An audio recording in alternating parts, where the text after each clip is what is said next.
Safo, let me start off with you. It's been a very interesting December for Chelsea. The last time they played, they had to hold off Crystal Palace. It was a bit of a battle, but eventually Noni Madueke's penalty was the difference there. As the second half of the league starts and as Chelsea travel to Kenilworth Road, what should be the plan really for Mauricio Pochettino? He's trying to get a winning run going as the second half of the season starts. I mean, a week ago, we spoke about Chelsea facing Wolves. And I quite remember we accurately predicted that they were not going to win our Wolves. That also came off the backdrop of a very wonderful midweek because they had beaten Newcastle then in the League Cup. The thing with this week's performance against Crystal Palace is, I think Chelsea's problem has always been the same. They always underperform their XGs.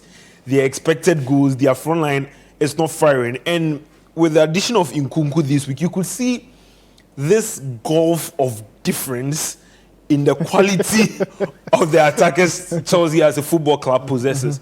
So, I mean, every manager would want his team to win. I think Mauricio Pochettino wants Chelsea to win. He really needs that back-to-back win eagerly.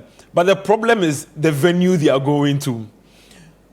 Luton has had this sort of renaissance, especially at home. We've seen Man City go there and struggle to win. We've seen Liverpool go there and Liverpool got a point. They got a point. They couldn't win that game. They Arsenal came from behind. Almost got a point. Luton almost got a point. Let me put it that way until Declan Rice. So it's not. And even this week, Luton came behind to beat Sheffield in a game that seemed like they were done and dusted. Whether it is Adebayo, whether it's Carlton Morris, they just seem to have a way to perform. So it's not going to be an easy game. And it's also going to be a game Chelsea is expected to dominate. And that has been the problem with Chelsea throughout this season. They dominate, but very shaky defensively. So it's going to be an interesting game to watch. But too early to predict. I know that Mauricio Pochettino would want to have a winning run, but it's not going to be that easy. That's something we must see. Okay, all right. I'll get to Susu in a second, but our other guest has joined us. Emmanuel, Emmanuel, how are you doing? Merry Christmas. Merry Christmas. All right, Susu, let me. I'll come back to Emmanuel in a bit. Susu, let me get your thoughts on this. It's been, like I said earlier, roller coaster for Mauricio Pochettino. His team will play well and sometimes win, sometimes they won't win, sometimes they won't show up at all. What should they do as they go to Luton Town? A ground that's, like Safo said, it's been a little tricky for some of these top sides. Man City had to find a way to win. Arsenal had to keep Luton at arm's length, to get that late winner.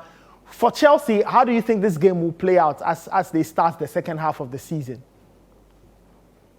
You've also forgot to add that Liverpool also failed to win. Yeah, Liverpool, yeah. So it's like they are doing some good work there. Don't get me wrong. I believe the issue for them is more the quality is not really there. Their team is not as good as the other teams in the Premier League. So they are just struggling to keep up in that way. But look, I think they have a strategy. They have a way they want to play. And Chelsea have to be wary of that. And they are going to be very physical. So the Chelsea back, I don't believe this is a game for Thiago Silva. I believe at his age, with his physical profile on the decline, he shouldn't play this game because Luton are going to get in your face. They are going to be physical. They are going to use all the tools available to them because they know on a technical and skill level, they are a level below. So they are going to try and make up for that in the physical side. So that's where it's going to be very important for Chelsea to hold down. And they have to take their chances. And the truth about Chelsea is that's the biggest problem. I believe there's a lot of games that Chelsea, I would say Pochettino will coach a win in the sense that they create enough chances. They create the opportunity. They carve the other team open. But they don't take their chance. And the other team does enough to keep in the game and takes one chance. So for me, I really believe that Chelsea can win this match very easily, but they need to be on point. They need to play their best possible game, or it's going to be a very difficult one. All right, so let me just stay with you. You make a point about chances not being taken. What do you think is that? What do you think is down to? Is it a lack of technical quality, defenses that are stubborn, goalkeepers that are resilient? What exactly is the problem with Chelsea? We do admit they create the chances, but why are they not putting the chances away?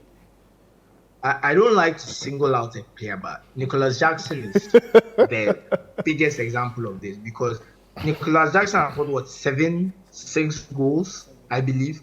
But if you look at his XG, he's closer to like 7, 8. the chances are there for him. They are coming. But if you were to give those chances to Son or Erling Haaland, instead of 6 goals, they'd have 9 or 10. That's really what the issue with a lot of the Chelsea players are. They're a bit raw. So that finishing ability, that kind of decision making the final third. Enzo, he's taking a lot of shots, he's missing. So there's a lot of players who are getting the right positions. The chances are there for them, and they are not taking them. And when your lead striker is as wasteful as Nicholas Jackson is, it's a problem, because he's the one you look to as quote unquote the best finisher in the team, take the chances, and he's not taking them. So it's very difficult. And then you have some of the more experienced players like Raheem Sterling who are not really pulling their weight. I think Sterling is one of the best wingers we've seen the last decade in the Premier League. He's won the most penalties in Premier League history.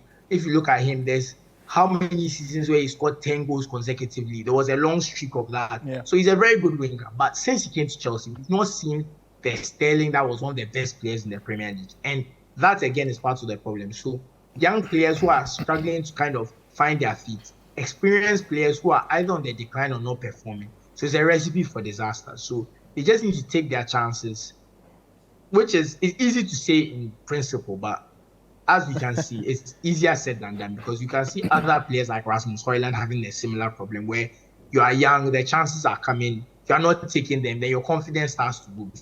It's a difficult one, but if Nicholas Jackson just improves his finishing even 30%, I believe Chelsea will win about 50% more games, just because they are very good at making more chances than the opposition, but they're not good at taking those chances. Interesting.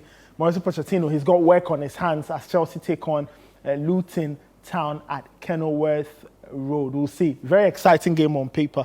We'll see what happens. Let's